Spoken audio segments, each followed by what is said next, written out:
Alors StormShield, c'est une société française, éditeur en solutions de cybersécurité.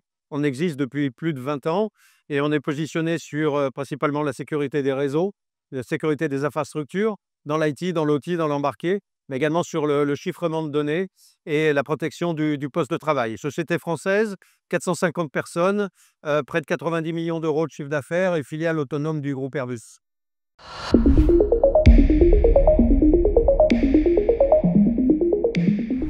Alors, cette année, on a différentes choses. Alors, déjà, il y a la poursuite du lancement de notre nouvelle gamme de pare-feu chiffreurs qu'on avait lancé fin 2024 et qui rencontre un beau succès commercial.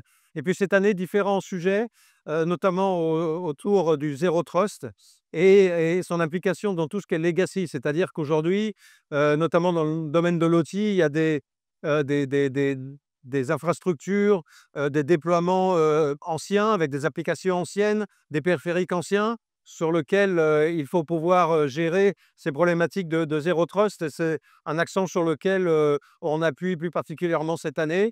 Et puis évidemment, tous les sujets de virtualité, de virtualisation, pardon, donc avec nos firewalls virtuels, notamment dans l'embarqué, dans la défense, dans le naval, dans le ferroviaire.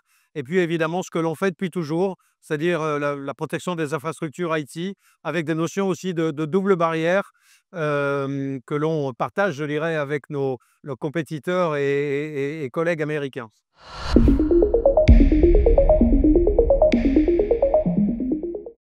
Alors le fait qu'on y est depuis toujours, évidemment, c'est un élément incontournable. On y rencontre évidemment nos clients, nos partenaires et puis également les prospects. Et puis je pense que le FIC devient aujourd'hui une place forte, importante en Europe.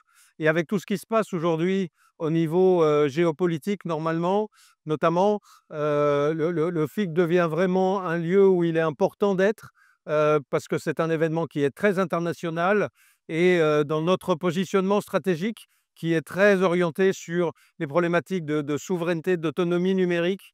Évidemment, on se doit d'y être et la première demi-journée d'ailleurs à laquelle je viens d'assister me conforte dans l'opportunité et l'importance d'y être.